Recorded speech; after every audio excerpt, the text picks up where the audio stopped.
Welcome to the Infinite Women podcast. I'm your host, Allison Tyra, and today I'm joined by Dr. Vanessa R. Corcoran, a medieval historian and an advising dean at Georgetown University, to discuss depictions of the Virgin Mary and how they reflect medieval society.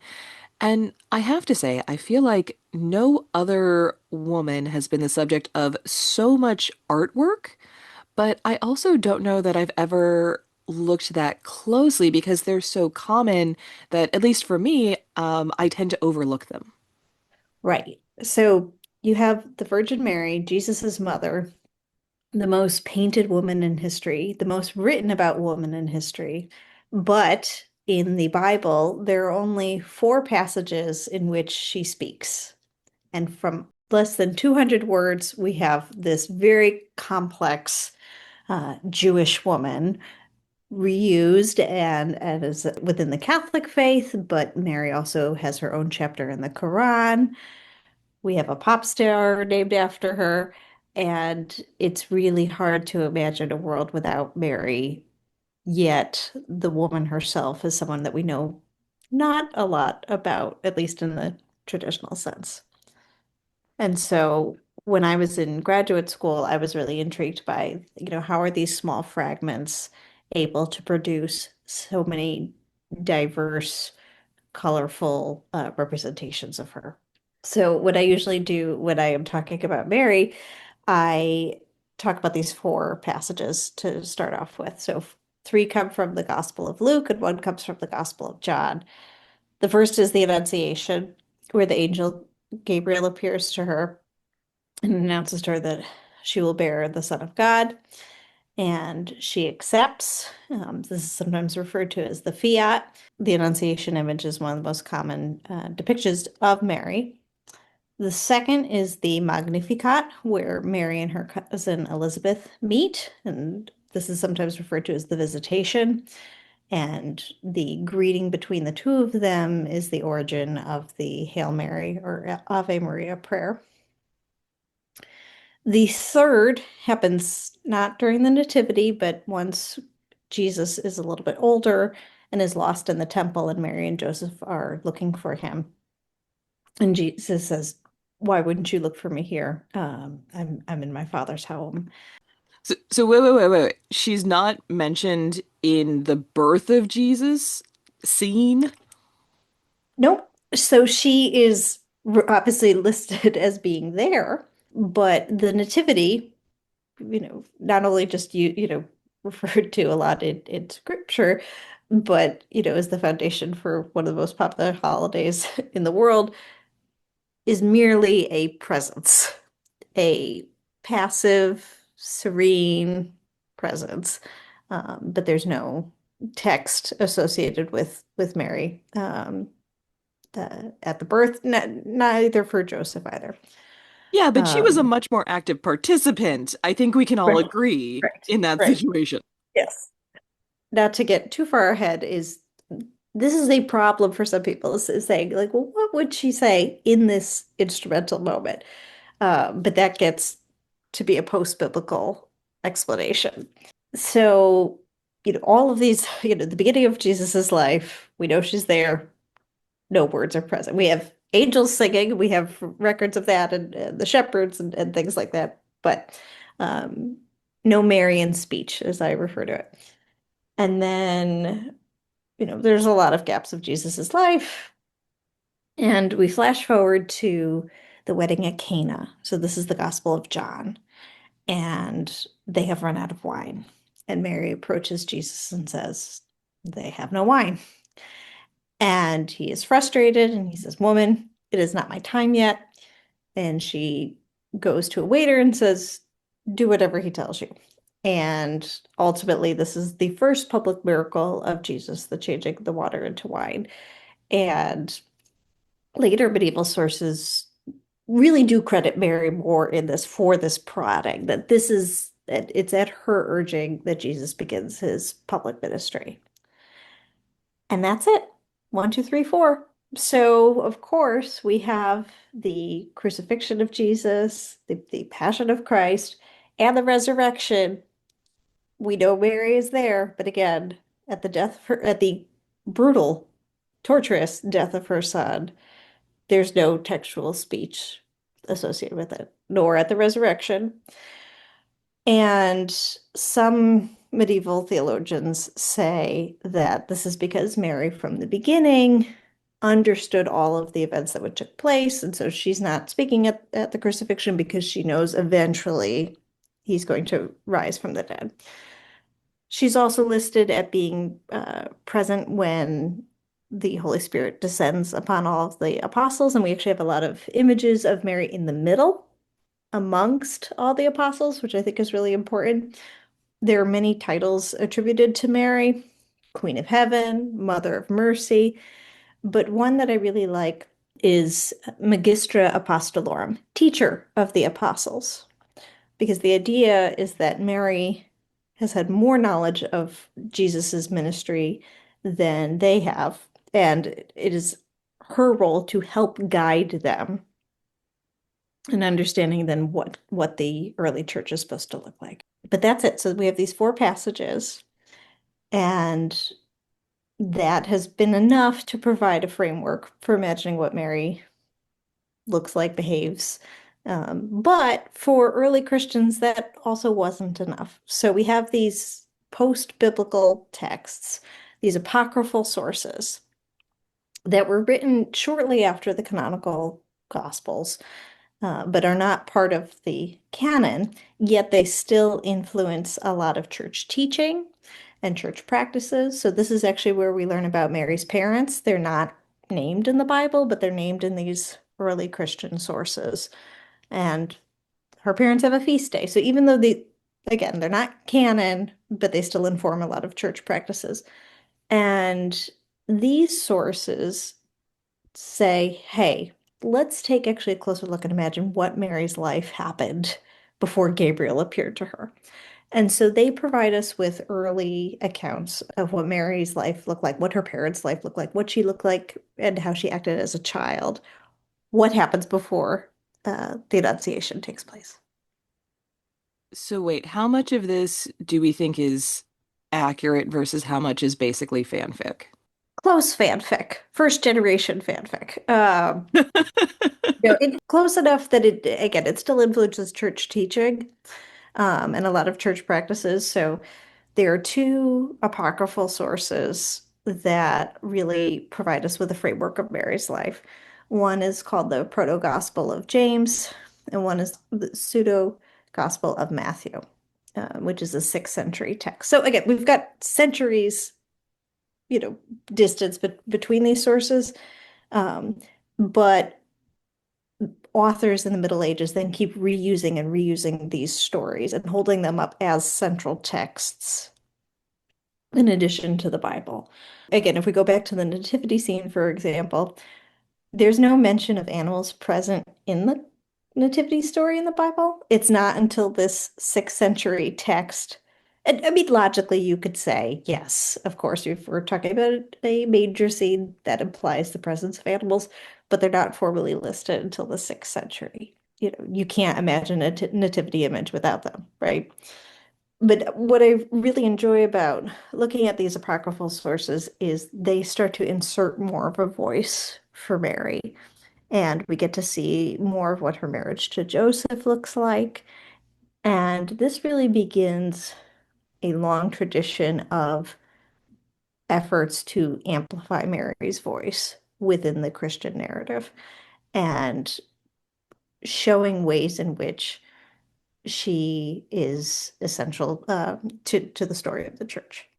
So something that I feel like has come up a couple times in different episodes is that, as we know, one of the major issues with telling women's stories is the lack of documentation that we have, which, I mean, the fact that, as you've said, less than 200 words out of the entire Bible are attributed to her. And what that means is not just that it's harder to tell women's stories accurately. And of course, you've got the fact that this is a religious text, which also adds that layer of, how truthful is Mhm. this? But that lack of documentation also means that people with different motivations can take that woman's life and put whatever lens they want to put on it. So you are much easier to use as a cipher if there's nothing disproving that interpretation of your life. Absolutely. And one thing that's interesting is the kinds of sources that I work with regularly are medieval miracle collections.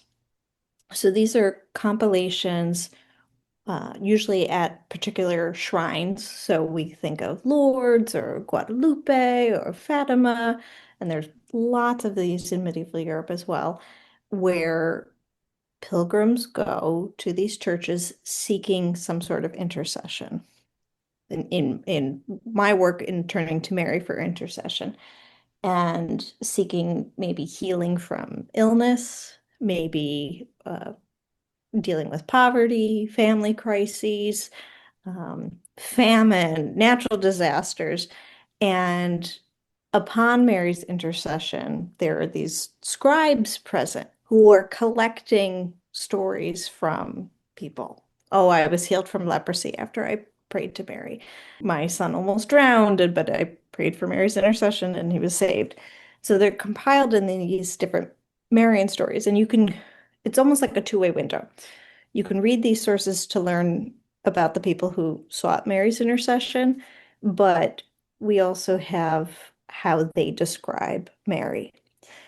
And in reading these sources, this is what I found really compelling about reading them, is they describe Mary as a powerful, active, sometimes forceful, maybe even aggressive intercessor. And within some of these miracle collections or miracula, there are also images. And while you may usually think of Mary praying serenely during the Annunciation or looking fondly over the baby Jesus, there are ones that depict Mary clubbing the devil. And it doesn't just happen once. We have a whole series of these depictions of Mary punching the devil, debating the devil, ripping a charter up in his face. And all of this runs so counter to that demure Virgin Mary that we usually think of, but framing her as a skilled warrior. She was invoked in battle. There are many battles in the Middle Ages in which generals are appealing to Mary for intercession. And this is how we get the feast day of Our Lady of Victory, because of a 16th century battle in which Mary intervened in a battle with Muslims in 1571. And so, we have an actual warrior. I talked earlier about these different attributes associated to Mary, Mother of Mercy, Queen of Heaven. There's one that is used particularly in 15th century England that has largely fallen out of fashion, but we have Queen of Heaven and we have Empress of Hell. So literally showing that Mary's power spans all kingdoms, heaven, earth, and even hell. Okay, I think we need to go back to Mary punching the devil in the face, because I know for a fact that you find that way more fun to talk about than the little hint that you just gave us. So, why is she punching the devil in the face? What's going on So, there? Because obviously this is not in the Bible.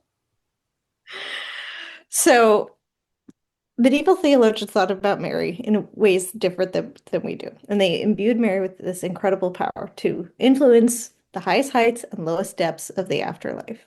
So, for example, St. Anselm of Canterbury praised Mary's ability to save the condemned from hell, saying, "O woman, marvelously unique and uniquely marvelous, through whom the elements are renewed, hell is redeemed. The demons are trampled underfoot, humanity is saved, angels are restored."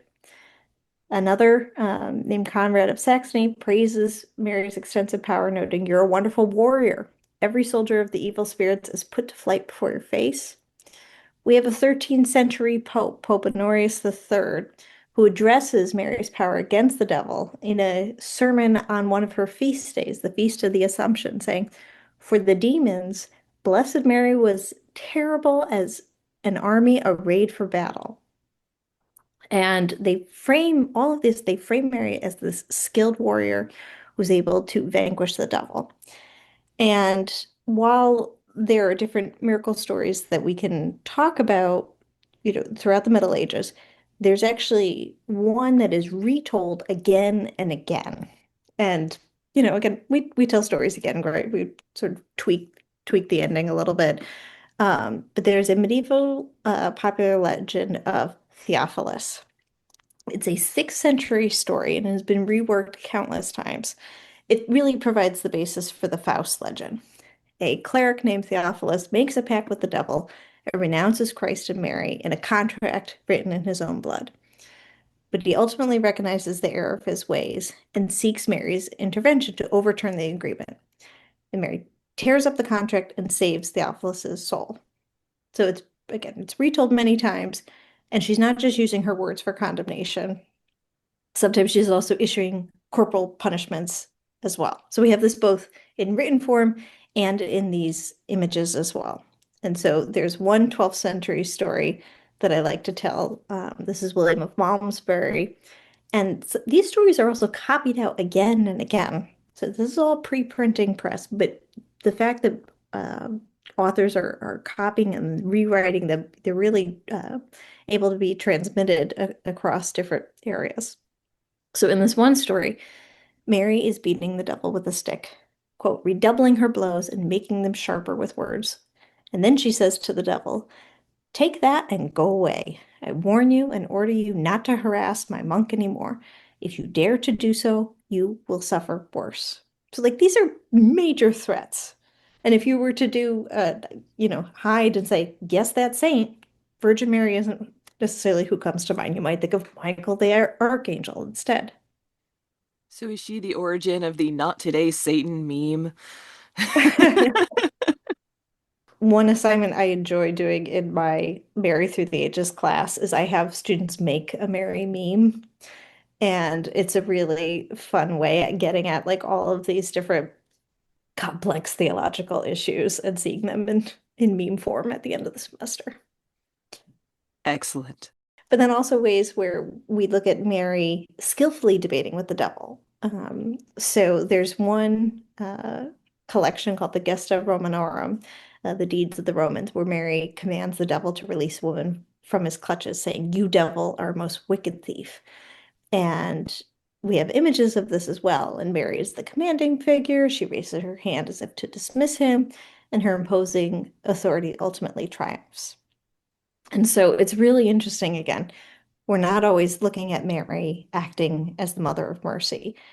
Well, do you think that that's reflective of something that I've noticed throughout women's history is that whether we're talking about politicians or activists or queens, presenting a maternal image justifies what otherwise may be criticized as ambition. So saying that you are allowed to fight for your child, and particularly if, as Elizabeth the First framed it, I'm the mother of the nation, or, it's okay if I'm doing this activism. It's okay if I'm seeking power because as a mother, you can trust me to use it properly. Hmm. That's interesting. When we think about different attributes of Mary, her maternity is certainly one that's always touted, but also so is her virginity. And we have this paradox of the mother and virgin. And theologians spend a lot of time spilling ink trying to figure out how do you then present this woman with literally impossible standards to imitate. And so there's always a discussion of what's the difference between to admire and to imitate when there's a literal standard that cannot be upheld by this woman. Yet, on Sunday Mass, we have all of these sermons where Mary is held up as the model, not just for women to aspire to, but then the marriage of Mary and Joseph as well as the model marriage. Something else that may just be my perception, because I do feel like I've seen so many of these, but My assumption, if you told me, okay, there's a medieval painting of Mary, would be the Madonna and Child, this very serene woman Mhm. holding a baby that somehow is never crying, gotta say. Um, No, there are no wailing Jesus images, at least ones in the time period that I study. However, there are some Madonna and Child images where Jesus has the instruments of the cross, so like the crown of thorns, um, and Mary sitting there, and Mary is sad, and there are somewhere actually there are small tears of Jesus as well, so indicating that they both understand what is to come. Yeah, that's not a realistic image of what a crying baby looks like. It's more of like a stoically crying baby. Um, but yes, there aren't um, issues of Mary struggling with a diaper bag or trying to do sleep training or anything like that. And one thing that's actually really interesting is if you track the positioning of Joseph throughout art. In the Middle Ages, he's very old and very sometimes he's falling asleep in nativity scenes. Sometimes he's standing very far away, but it's not always as engaged. And then when you get to the Renaissance and the early modern period, he starts to look younger, and like physically much closer, like really showing like more of involvement within the Holy Family. I do think it's very telling that there's no acknowledgement of the actual difficulty of motherhood. Mhm. And I think that speaks to who was telling this story in terms Mhm. of both the Bible and the later artists. Although, if we're talking about something that transcends time and space and something that's actually much more progressive in some ways in the Middle Ages than today, it's the depictions of breastfeeding in art. And it's a whole theme. It's called Maria Lactans or Mary Lactating. All of these images we have of Mary breastfeeding Jesus without public shaming that some women experience today. And it was viewed that her breast milk was miraculous. And so you actually have some images of Mary expressing milk upon supplicants, seeking aid by accessing it. And so it's viewed as very powerful, and non-controversial. That serene image is also very telling to me because one of the things that you're interested in is Mary speaking, but I don't know that I've ever seen a depiction of Mary speaking, and I always felt that that was reflective of Christian religions quite often throughout history and today silencing women. So we do have not only images of Mary speaking, but and this is a common depiction in medieval art. We have like text bubbles. So just like in a cartoon where you have like speech, but you have it in like Gothic script as well. So that's a whole thing to track. Um, but there's a famous coronation image that I really like of Jesus crowning Mary as Queen of Heaven, and we have text, you know, showing what the dialogue looks between them. There are a lot of images of Mary as an intercessor. So when we talk about intercession, Mary is working as an intermediary between people on earth and either Jesus or God. And we have images where Mary is opening up her cloak, her mantle, and has it almost looks like a Russian doll, like all of these images of different medieval people that she is pushing towards them. She's bringing them together, pushing them closer to God, but like physically sort of like doing this movement as well. But there are also all of these different images that follow medieval like formal dialogue patterns where you could see her like gesticulating and pointing and that are really interesting to see. So then why am I going to museums where it's literally just a room full of the serene Madonna and Child? Some of it is that the miracle collections aren't produced or aren't, widely accessible to the public as you know, other paintings are, but also it wasn't necessarily the images that fit within a traditional narrative of what women look like within the church, right? So that whole Empress of Hell narrative that I mentioned falls out of favor, not with any specific sanction, but in the 15th century, also perhaps in the lead up to the Protestant Reformation as well. Um, but Mary really reaches her peak in the Middle Ages in terms of power. There are a number of Marian shrines throughout the world today that are still widely visited, but the phenomenon of Mary as this powerful intercessor with texts like the ones I've referred to earlier, we don't see those quite in the same way at the end of the Middle Ages. Well, I think I'm also wondering about gatekeepers further down the line in terms of curators and museum directors who are bringing their own biases, and particularly in like the Victorian era, where a lot of major museums have their roots in the late 1800s and then post-Victorian, like early 1900s. But I would imagine that a lot of the people who were making decisions about what this museum is going to collect would have been more inclined towards that gentle image Mhm.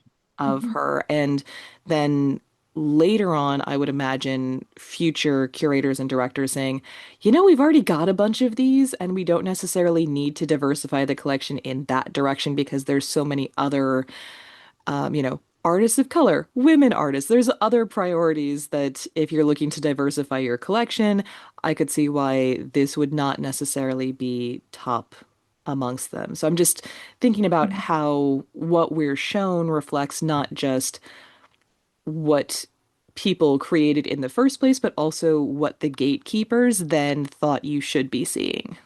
Mhm. So I live in Washington, D.C., which is also host to the National Museum for Women in the Arts. And when I was in graduate school, I was fortunate enough to be associated with an exhibit they did there called Picturing Mary, Woman, Mother, Idea, which brought together images of Mary and Jesus from all over the world, from Italy, France, and it was this really extensive curatorial project. And it was so exciting to see the widespread interest in this, and it depended on people, loaning art from all over the world, so it was never going to be a permanent exhibition, but it's too bad it wasn't going to become a traveling one, because I really liked the thematic way that they broke down these images of Mary, and some included Jesus, some did not. But really looking at these different thematic areas of Mary and trying to get out of that framework of looking at Mary, just in this one maternal image and really investigating, these complex ideas about her identity. I do find it interesting that that Madonna and Child is so prevalent when, from the four examples that you gave us earlier, I would say that the most active one is the wedding at Canaan.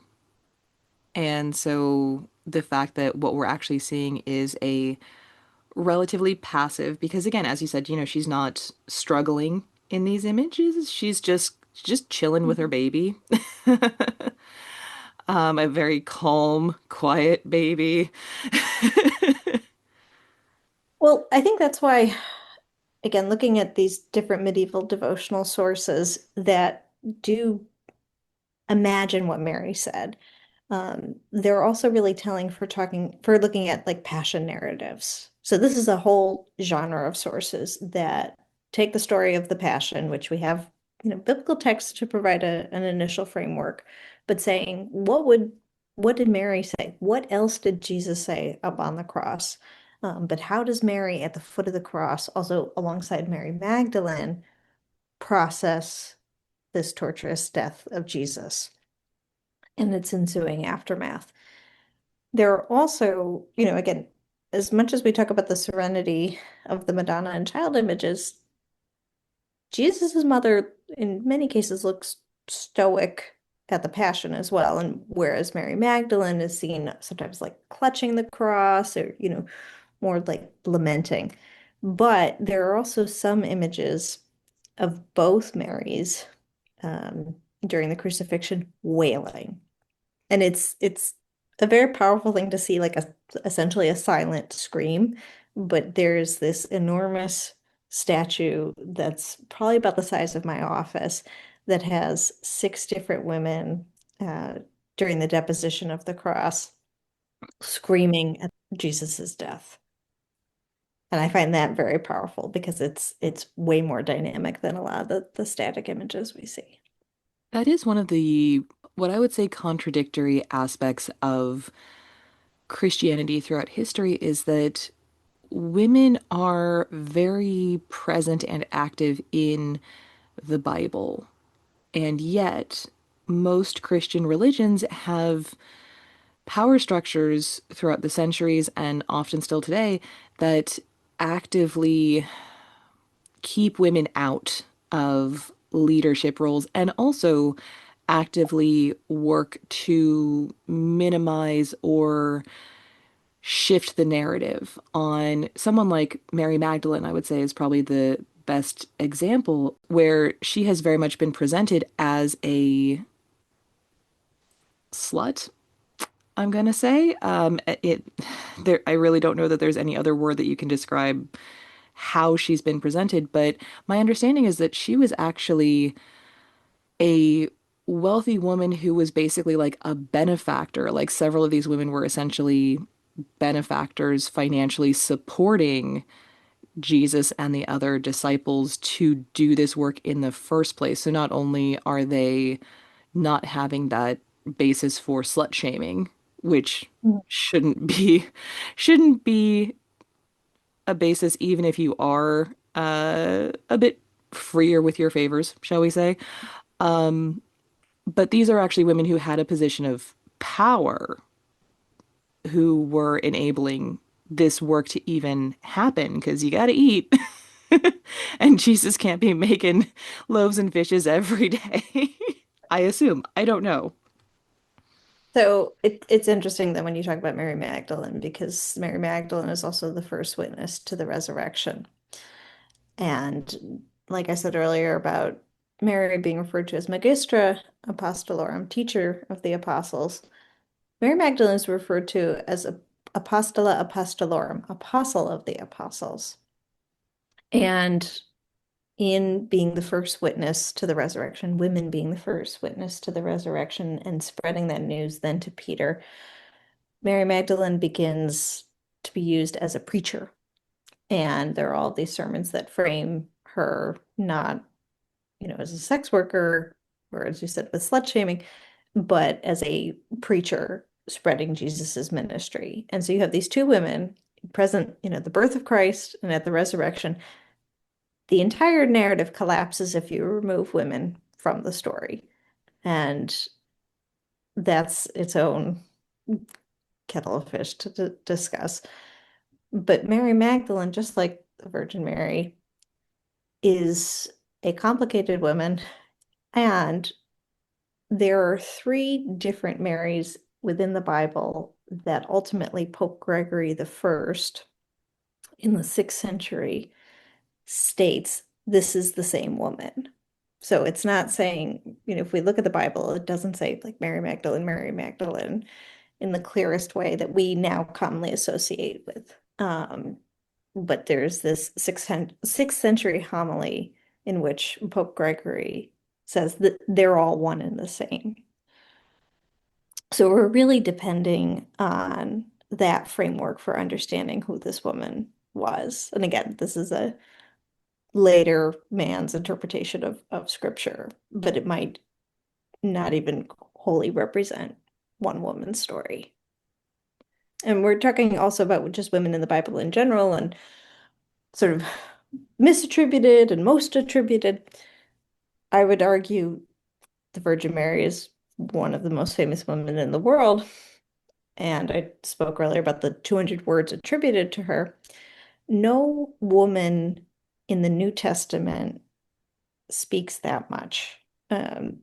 a scholar did an extensive study on women's speech within the Bible, and the top 10 chattiest women all come from the Old Testament. Mary Magdalene and the Virgin Mary are more well known, more well represented and depicted, but in terms of textual evidence, they're not in the top 10. We see Judith. We also have a lot of unnamed women in the Bible too, and unnamed men as well. But in terms of who gets to speak and who's well represented, they're not even in the big list. This could just be my interpretation, but do you think that trying to claim all these Marys were actually the same person can be interpreted? Obviously, we don't know exactly what was in his head, but to me, that feels like a way to minimize women's presence by trying to make all of these seem like, oh, that was just one person as opposed to several people being present. It's got very only woman in the room vibes to me. Yeah, I mean it makes her much more complex as well. When you have these different attributes, the prostitute, the woman washing Jesus's feet, and the woman who has an exorcism. Um, I think that also in some ways makes it easier for her to be, ultimately a punchline in many ways today, or sort of reduced to um, one particular attribute. I had a previous conversation with Grace Beatty, who has her own podcast about wicked women. And one of the things we were talking about is Jezebel versus Judith and how a woman's sexuality, if you are on the right side, if you are on the side of the victors who tell history, Mhm. then you are exalted for using your femininity and sexuality in that way, like Judith, versus if you're on the wrong side, like Jezebel, then your name becomes an insult in Hmm. itself. Now, coming back to that question of women speaking and how that is received, shall we say, you've also correlated that power of women speaking to what we see today, where we still see people in positions of power often trying to silence others, particularly, I would say, when women are speaking up for themselves, for other women, for other marginalized populations. Absolutely. I mean, you can go through the Supreme Court and you can track who speaks more, who gets interrupted more, and it falls across gender lines pretty clearly. And who gets to keep talking without interruption, too. The idea of reclaiming my time, it comes from being cut off. This was something I was thinking about a lot. In February 2017, during confirmation hearings for Attorney General Jeff Sessions, Senate Majority Leader Mitch McConnell silenced Senator Elizabeth Warren for reading a letter from the late Coretta Scott King. And he infamously defended his actions by insisting she was warned, she was given an explanation. Nevertheless, she persisted. And this instantly turned into a rallying cry of resistance. And the hashtag She Persisted trended, and against it were placed images of female pioneers such as Rosa Parks and Harriet Tubman, and in one case even Princess Leia. So I was very surprised to then see, as this hashtag was trending, images of Mary punching the devil, and again turning into a meme that included this quote as well. This was also the case, the Me Too movement was growing during this time. Women were breaking their silences about sexual assault and harassment. When Professor Christine Blasey Ford had testified in September 2018 about her allegations of sexual assault against Brett Kavanaugh, she was giving a voice to the voiceless and galvanizing a national movement. And on the day of her testimony, calls made to the National Sexual Assault Hotline rose 147%. And one consequence of the Me Too movement is the recovery and sharing of stories that have thus far gone untold or not believed. So recovering the voices of women in medieval society is not easy, as these sources are primarily authored by educated male members who often represented the upper echelons of medieval society. There are not a lot of women-authored texts. They only comprise a small percentage of the stories that I'm telling today. But we still have, sadly, a similar gender gap in today's media landscape. Amid these large gaps in women's representation, in historical documents, we have to listen to these texts, and we also have to observe the silences as well and what's been omitted to understand how medieval women were expected to speak and behave. But when we can recover those whispers from the past, we can better appreciate the complex and multifaceted roles that women occupied, even when these were positions imposed upon them.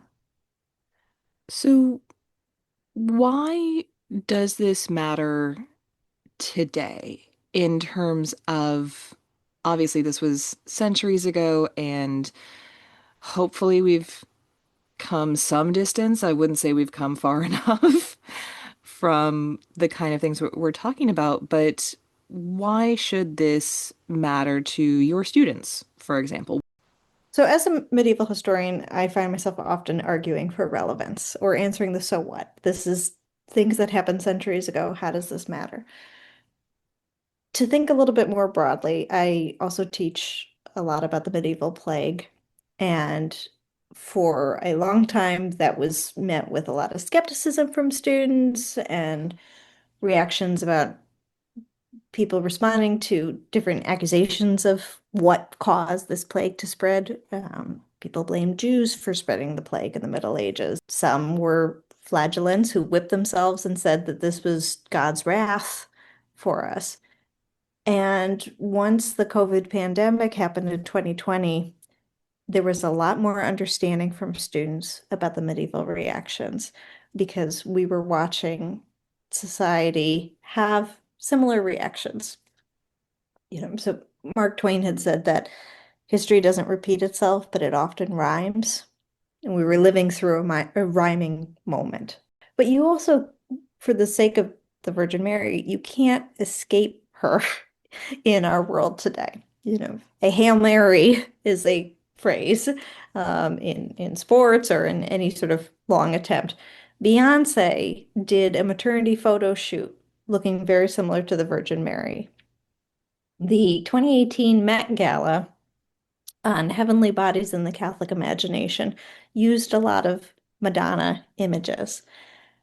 And just like you can't tell the story of Jesus without women present, you can't understand church history without understanding who Mary was, her role in Jesus's ministry, and how people from early Christianity through today seek to connect to this woman. She's everywhere. She's in literature, she's in art, she's in music. The pilgrimage shrines that are some of the largest places of both pilgrimage and tourism are ones associated with Mary. Guadalupe, Lourdes, Fatima, um, La Vang in Vietnam, all over the world. You can go to a place and find a depiction of Mary.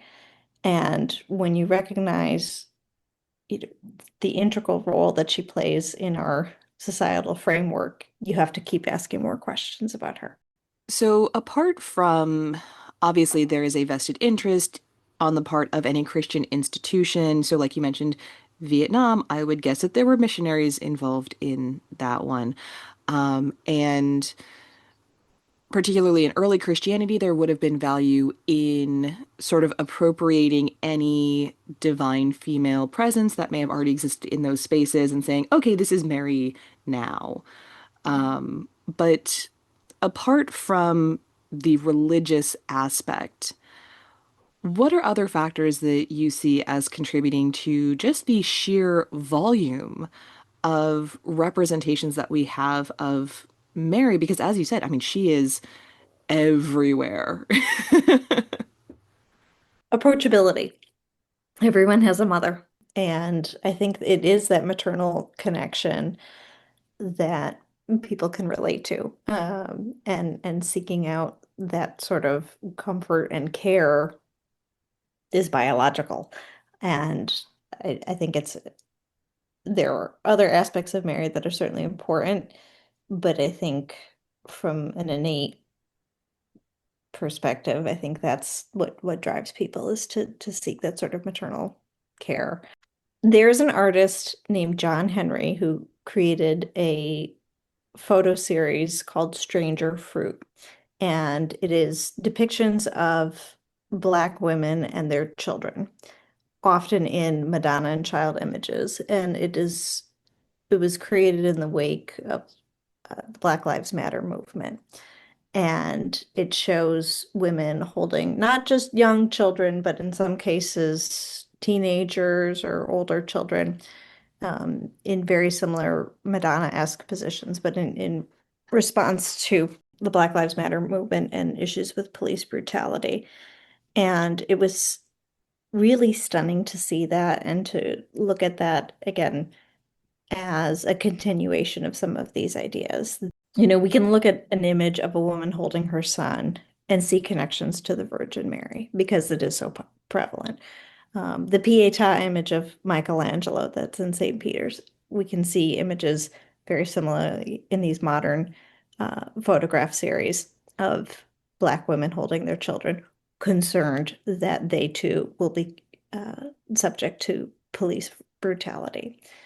As we're talking, we're watching the famine crisis in Gaza increasingly get worse. And there have been a couple of very haunting photos of women holding their starving children. And I can't look at that and not see the Madonna and child replica. And I think that's what some of the photographers are hoping is that an image like that is going to move people to compassion, to advocacy, to do something about it, because it resonates so deeply within us.